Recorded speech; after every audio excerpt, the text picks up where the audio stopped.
yaqinqi 5 yildan beri tirishchilik ko'rsatilib kelgan Kanadaga Xitoydan qochib chiqqan 10 ming Uyg'ur va boshqa Turkiya asalliq millat musofirlarini qabul qilish loyihasi oxirgi bosqichga keldi. Kanada parlamentining Avam palatasi hokimiyat beshidagi liberallar partiyasidan bo'lgan parlament a'zosi Samir Zubari tarafidan sunilgan bu loyihani 1 fevral ovozga qo'yishdan burun 30 yanvar kuni oxirgi qitim parlamentda munozara qilgan. Parlamentning qishliq ta'tildan keyingi tunji kunlik yig'inida kun tartibga qo'yilgan bu loyihaga qarata parlament a'zolari Bosh ministri Trudeau'ning hukumat kabinetini 10 ming Uyg'ur musofirga Kanadada o'rin hozirlashga qaror loyihasi 1 fevral ovozga qo'yilganda hukumat kabinetini qo'llab ovoz berishga chaqirgan. Bu qaror loyihasini sungan liberal parlament a'zosi Samir Zubarining 30 yanvar parlament qilgan so'zida ko'rsatishicha, Uyg'urlar masalasi mayli irqiy qirg'inchilik yoki insoniyatga qarshi jinoyat bo'lsin, cho'qim hal qilinishi va aniqlikka erishish kerak ekan. When we hear voices united together, echoing with one, as one, around this particular motion, Samir Zuberi biz bu alayda qaror loyihasini cho'radigan oldiki bir ittifoqlik sadosini anglag'animizda insoniyat oilamizning bu jiddiy masalasini hal qilishiga yordam berish tashabbusi mayli u irqiy qirg'inchilik yoki insoniyatga qarshi jinoyat deb qaralsin, cho'qim aniq hal qilinishi kerak. Bu loyiha kanadaliklar tarafidan emas, xalqaro jamiyat tarafidan diqqat qilindi. It's critical that we are clear on this, that we take leadership on this.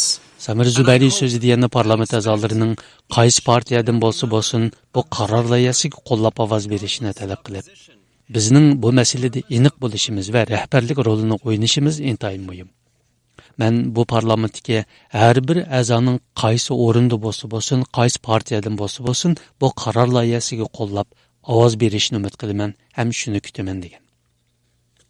Ma'lum bo'lishicha, navbatda M62 nomerlik bu qaror loyihasi Bosh ministri Trudeau'ning hokimiyat beshidagi Liberallar partiyasini o'z ichiga olgan parlamentga 5 partiyaning parlament a'zolarining mutlaq ko'p qismining qo'llashiga erishmoqda ekan.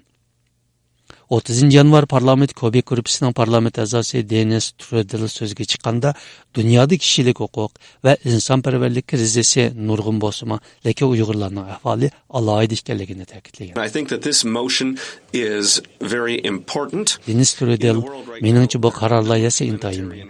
Hozir dunyoda insonparvarlik krizisi va kishilik huquq krizisi ko'p. Buni mening xizmatdoshlarim biladi. Biroq Uyg'urlarning vaziyati bek alohida bo'lib, cho'qim so'zlanishi kerak degan. Denis Trudeau'ning aytishicha, shundoq bo'lsa-mu, lekin hukumat bu masalada yana ishkilinib kelgan. U bu qitim bo'lsa-mu hukumatning M62 nomerli qaror loyihasiga qo'llab ovoz berishini, Xitoyning harakatini irqiy qirg'inchilik deb e'tirof qilishini talab qilgan. M62 affirms that the government has voted to acknowledge that China's treatment of Uyghurs is a genocide, but in M62 nomerli qaror loyihasi hukumatning ovoz berib, Xitoyning Uyg'urlarga tutgan muomalasini irqiy qirg'inchilik deb e'tirof qilishini talab qilsa-mu, lekin amaliyotda hukumat kabineti qo'rqinchoqlik bilan bu qaror loyihasiga ovoz berishdan o'zini qochirib keldi. Biz bu qitim haqiqatan bunday ahvolning yuz bermasligini, bu qitim hukumatning yuraklik bilan Xitoyda yuz berayotgan ishlarni irqiy qirg'inchilik deb e'tirof qilishini umid qilamiz. Öktüç partiyalar Justin Trudeau hükümetini yüreksizlik qilish bilan ayıplasımı, lekin Trudeau 30 yanvar Uyg'ur musofirlar qaror loyihasi parlamentda munozir qilingan bir vaqtda Dünya Uyg'ur qurultayining raisi Dolqin Esa boshchiligidagi bir Uyg'ur vakillar guruhi bilan uchrashgan. Analizchilar Trudeau'ning parlament binosida Uyg'ur faoliyatchilar bilan uchrashishi hukumatning 1 fevral ovozga qo'yiladigan qaror loyihasiga qarata ijobiy pozitsiyasini ifodalaydigan kuchlik signal deb qaramoqda. Parlament binosidagi uchrashishga qatnashgan Uyg'ur faoliyatchilaridan Kanada Uyg'ur haqlarini qo'llash qurilishining direktori Mehmet To'xti 31 yanvar ziyoratimizni qabul qilib, Trudeau bilan bo'lgan uchrashish haqida ma'lumot berdi. Tunaganimda bosh ministr bilan qisqa ko'rishdik. Lekin bosh ministrning bizning qurultayning raisi va kelganlikdan xabari bor. Biz ularning chaqiriq ko'rish talabini yo'llagan. Eng muhimi hamda bu faoliyatni o'rlashtirish bilan bu Dunyo Uyg'ur qurultayi shunday bir tarixiy narsaga guvohlik bo'lsin, buni shohidlik qilsin deb qurultayning raisi va ijroiy komissiyasi raisini chaqirgan hamda. Kelganlikdan xabar o'zlari oldimizga keldi. Hatto bosh ministr rasmiy kutish olayli deb o'zi taklif qildi. Chunki baş ministerini tatip resmi iş kılmaydı bir yerde. Anadolu'nun Tashqi ishlar ministri bilan mı şunda? Köçmenler ministri bilan görüştük. Qatnaş ministri, Anadolu'nun havuzun elaka uy orallaştırılgan bir ministerlik. 5 ministri bilan görüştük sene hemmisi şu Uyg'urlarga bevas münasebet. Irqiy qirg'inchilikni hukumatning tonish to'g'risida bir taklifda bo'lib baqdinglarmi? Anladı hech qanday inkas bildirmadi.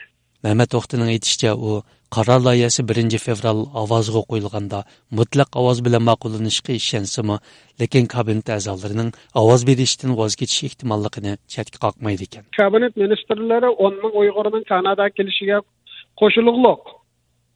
Onun da mesele yok. Ovoz berishda chekini qolganning tarafi qarorning boshlang'ida Sharqiy Turkistonda Uyg'urlarga irqiy qirg'inchilik yuz beryapti hozirgacha degan gap bor. Ovoz bersa, aningga tang ovoz beriladigan bo'lg'achqa, hozir Kanada hukumatining Uyg'ur qirg'inchilik masalasida uni qabul qilmaslik pozitsiyasi bo'lgani uchun hozir onun Uyg'urni ekilish bilan ahvol biroqla bir tutashib ketgan bo'lg'achqa, shunlashga chekim sar qolyapti.